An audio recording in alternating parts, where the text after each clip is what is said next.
Hi everyone, welcome to graphics team. বন্ধুরা, আজকের এই ভিডিওতে আপনাদের দেখাবো কীভাবে ইলাস্ট্রেটরের মাধ্যমে 3D লগো ডিজাইন করবেন। যে কোনো একটি লেটারের শেপ তৈরি করে কিভাবে এটিকে 3Dতে পরিণত করবেন, আজকের এই ভিডিওতে আপনাদের সেই টিপসগুলোই দেখাবো। সো ভিডিওটি শেষ পর্যন্ত দেখতে থাকুন। ওকে, প্রথমে আমরা ইলাস্ট্রেটর সিসি সফটওয়্যারটি ওপেন করে নিব। দেন আমরা এখানে নতুন একটি ডকুমেন্ট ওপেন করব। এখানে যে কোনো একটি সাইজ দিয়ে আমরা ওকেতে ক্লিক করব। ওকে, আজকে আমরা পি লেটার দিয়ে একটি 3D লোগো ডিজাইন করব। সো তার জন্য আমরা আগে পি লেটারের একটি শেপ তৈরি করব। ওকে, প্রথমে আমাদের যে কাজটি করতে হবে, আমরা প্রথমে এখানে একটি চারকোনা একটি শেপ তৈরি করব।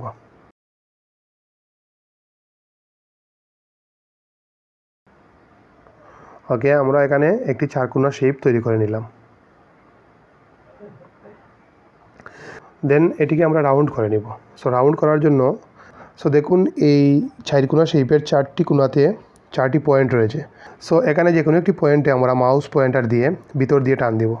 দেখুন এখানে ভিতর দিয়ে টান দেওয়ার কারণে শেপটি রাউন্ড হয়ে গেছে। ওকে, এখন আমরা এই শেপের অর্ধেক অংশ রিমুভ করে দিব। সো তার জন্য আমরা আবারও একটি চারকোনা শেপ তৈরি করব। ওকে, চারকোনা শেপটি এই শেপের মাঝ বরাবর রেখে আমরা পাথ ফাইন্ডার থেকে এই অপশনটাতে ক্লিক করব। দেখুন এর অর্ধেক অংশ রিমুভ হয়ে গেছে। দেন আমরা এই শেপটিকে আরও একটি কপি করব।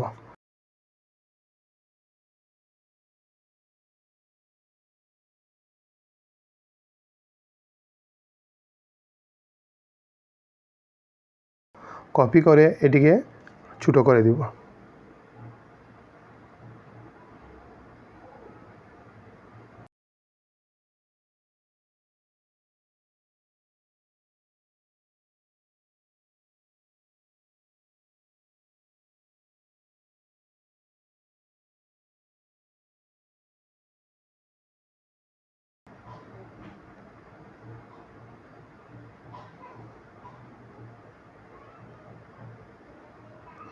ওকে, এটিকে ছোটো করে আমরা পাথ ফাইন্ডার থেকে এই অপশনে ক্লিক করব।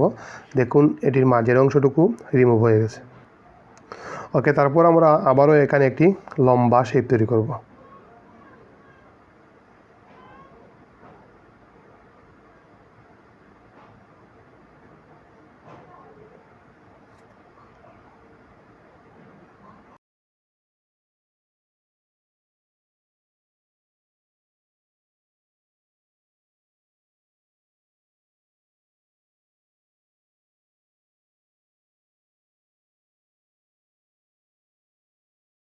ওকে, তারপর দুইটা শেপ একসাথে সিলেক্ট করে আমরা পাথ ফাইন্ডার থেকে এই অপশনটাতে ক্লিক করব।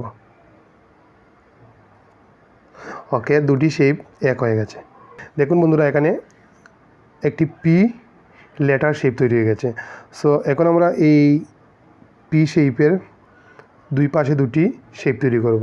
সো তার জন্য আমরা আবারও এখান থেকে একটি শেপ তৈরি করব।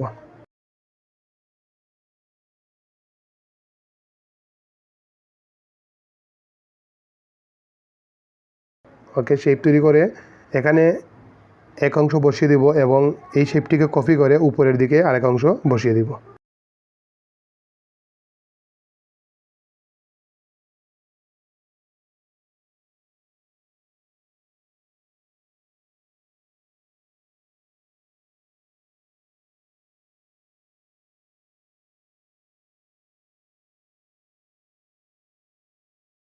ওকে, তারপর সবগুলা শেপ একসাথে সিলেক্ট করে আমরা পাথ ফাইন্ডার থেকে এই অংশতে ক্লিক করব। ওকে, তারপর আমরা এই শেপে একটি কালার দিয়ে দিলাম।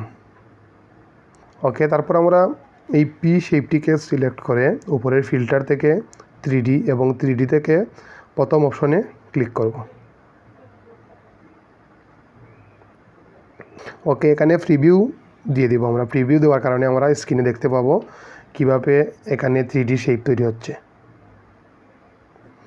ওকে, তারপর এই চারিকোনা বক্সটি ঘুরিয়ে আমরা এখানে ইচ্ছামতো শেপ তৈরি করে নিব।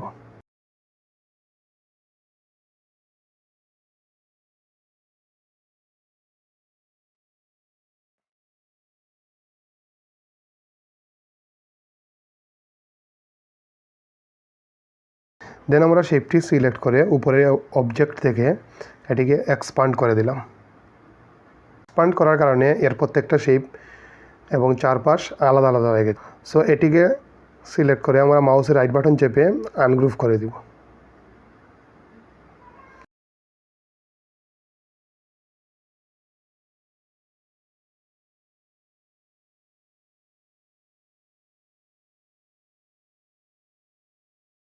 ওকে, এখন আমরা এখানে গ্রেডিয়েন্ট কালার ইউজ করব।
সো বন্ধুরা দেখুন, খুব সহজেই একটি 3D লোগো এখানে তৈরি হয়ে গেল। ভিডিওটি যদি ভালো লাগে অবশ্যই চ্যানেলটি সাবস্ক্রাইব করবেন।